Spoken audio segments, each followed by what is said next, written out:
Dear students, myself Dr. Om Prakash. Recall your memory. I have already been discussed about binary fusion, conjugation, orthogamy and cytogamy in paramecium. And today I will discuss about the process of endomixis. So, come on the topic. Dear students, जैसा कि आप screen पर देख रहे हैं, इंडोमिक्सिस की जो process है वो साइंटिस्ट वुडरफ एंड आर्डमान ने ईयर 1914 में पैरामीशियम ओरेलिया में रिपोर्ट की थी। ये प्रोसेस है, ये कॉन्जुगेशन की एब्सेंस में पाई जाती है, जो कि हर 30 दिन के बाद, यानी कि हर 30 दिन के बाद ये पैरामीशियम ओरेलिया में कंप्लीट होती रहती है। इस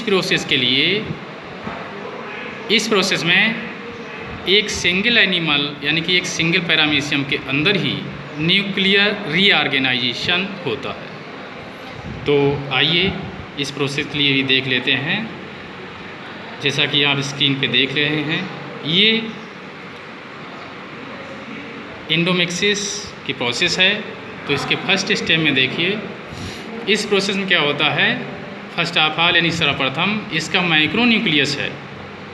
ये तो आपको पता ही है कि पैरामीशियम ओरेलिया में एक माइक्रोन्यूक्लियस जबकि 2 माइक्रोन्यूक्लियाई प्रेजेंट होते हैं।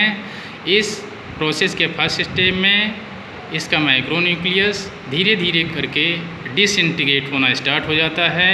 कुछ टाइम के बाद में बिल्कुल डिसइंटीग्रेट हो जाता है, यानी कि डिसअपीयर हो जाता है। जबकि इसमें प्रेजेंट दोनों माइक्रोन्यूक्लियाई 2 टाइम्स डिवाइड होते हैं, यानी कि 2 बार विभाजित होते हैं। 2 से बनते हैं 4, 4 से बनते हैं 8। डिवीज़न माइटोटिक डिवीज़न होता है, 8 न्यूक्लियाई बन जाते हैं। अब इन 8 माइक्रोन्यूक्लियाई में से 6 न्यूक्लियाई डिसइंटीग्रेट हो जाते हैं, यानी कि डिसअपीयर हो जाते हैं, यानी कि गायब हो जाते हैं। जब ये 6 डिसअपीयर हो जाते हैं तो बचे हुए जो 2 न्यूक्लियाई हैं,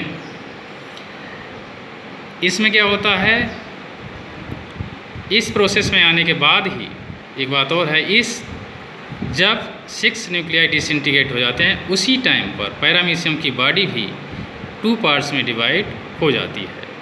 और इस प्रकार से 2 डॉटर पैरामीशिया का फॉर्मेशन होता है, जिसमें प्रत्येक पैरामीशियम में एक माइक्रोन्यूक्लियस प्रेजेंट होता है। आप देख रहे हैं यहाँ पे एक न्यूक्लियस इसमें है, एक न्यूक्लियस इसमें है। अब इस न्यूक्लियस में भी दोनों ओर देख लीजिए, दोनों ओर 2 टाइम्स डिवीज़न होता है, यानी कि 2 बार विभाजन होता है। तो 1 से पहले 2 बन गए, 2 से फिर 4 बन गए, यानी कि 2 टाइम्स जब डिवीज़न होगा तो 4 न्यूक्लियाई का फॉर्मेशन होता है, जिनमें से कुछ टाइम के बाद में 2 न्यूक्लियस बड़े हो जाते हैं, 2 छोटे रहते हैं। जो बड़े वाले हैं उनके लिए माइक्रोन्यूक्लियाई कहते हैं, जो छोटे हैं उन्हें माइक्रोन्यूक्लियाई कहते हैं। इस स्टेज में आने के बाद इनके जो माइक्रोन्यूक्लियस हैं उनकी नंबर कांस्टेंट रहती है, यानी कि स्थिर रहती है। जबकि इसके माइक्रोन्यूक्लियाई